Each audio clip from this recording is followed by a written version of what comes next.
Okay, these are the two control arms on the right side. And if you'll notice, the original one got a little bend in it, got a little kink. One on the left is a replacement one I purchased. It's a Dansk. It's apparently supposed to be an OEM supplier. When it arrived, it already had the bushings on it, but it did not have the ball joint. So I had to, well, install this thing. And to get this up to 185 pounds of torque, that retaining nut on there is a little bit of a feat. I had to place it in my vise, and I didn't want to grab it with this bar, but I grabbed the this piece in the vise with a couple of pieces of wood on either side to cushion it so it didn't tear up the pane or damage the metal or bend it or anything. The wood looks bad, but this held up pretty well.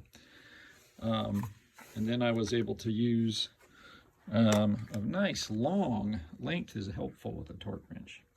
This is a Craftsman up to 250-pound torque wrench. But it required a special nut that you have to get in order to do this. Looks like this. It has these special slots on it that fit into the four slots you'll see here. This guy here fits onto that. You really can't tighten this thing without the right tool. You've got to have this nut, this tool. This is from Baum Tools, and it was, I think it was about $85. So it's not a free task. It's going to cost you 85 bucks. The ball joints, I can't remember how much they were, 20, 30 bucks maybe. The control arm was 200 bucks. You go, oh man, 200 bucks. Remember, that includes installing bushings, brand new bushings onto it. The gotcha with this one was, so this is the second one I've done. The first one, the bushings came in and they were installed in the correct angle. This has got to be a certain angle. If you'll notice, the old one, let me get them both in the same place and put them so where you can see it correctly. All right, side by side here. Okay, so you'll notice, see how the end piece, that's the front of the suspension.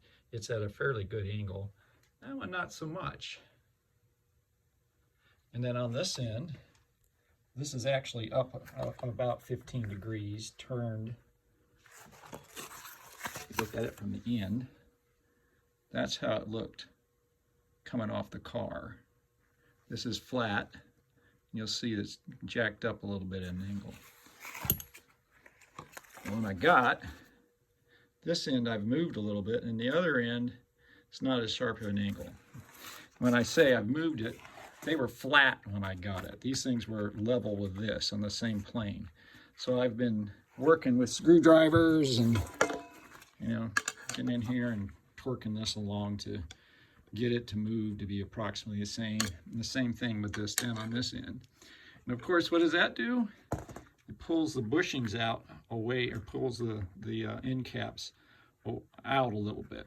And if you don't have the proper measurement from here to here, it won't actually fit back on the car.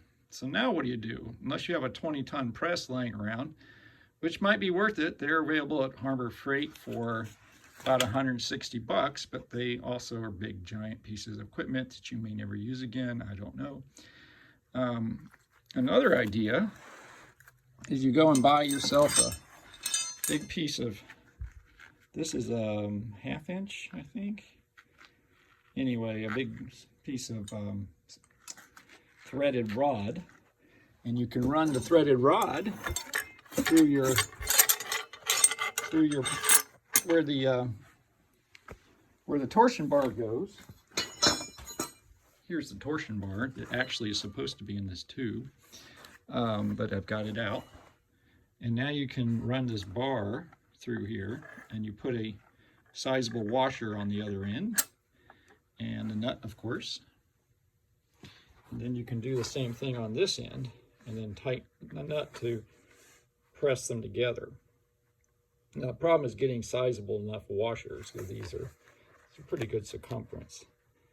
But anyway, once you find the appropriate washers and so on, it's fairly simple, and it does compress this back to the right tolerances. So this is spread out a little bit. I need to compress that again when I'm done. So anyway, that's the secret to getting that piece fixed. In this old one, I don't know, maybe you could bend it back. I'm not sure. If you had the 20-ton press, probably you could fix it. But then you still got the old bushings, which you've got to burn off, or you got to heat them, and then you've got to pop these guys off. And then the process for getting new bushings on involves 20-ton presses once again. So that's why this piece, when it's, even if it's a little bit off as far as the angles here, it's probably worth the $200. So that's my long and short on how to replace these things. It's helpful if they're the right angles, but you can't count on it. Oh, one other gotcha.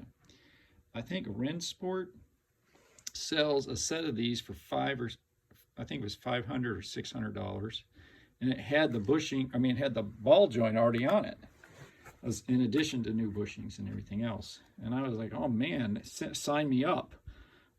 Having to hassle with this. I mean, I had to go out and buy a 250, that giant torque wrench, and buy them. I mean, you know, it's worth it to get it if you can get it all together. But what they didn't size correctly or didn't spec correctly was this bushing, right here is for the torsion bar. This particular car is an '87 Carrera, and the torsion bar has a round, it actually goes through this bushing and just goes into it. There's nothing holding it in place except for the bushing. Earlier cars, I'm not sure what model years, don't have this round bushing holder. They just have a bracket that goes straight up, and it has a bolt that goes through it. So it has a drop link or something else. It has a different kind of bushing other than this '87 later bushing here. See this bar, this is what goes into that round bushing, instead of having a drop link kind of thing. So you have to look at this before you order it. But if you have the car that has the straight up and down bracket here, I would get the Rensport all in one. Then you don't have to worry about any of this stuff. It's already built, it's already done.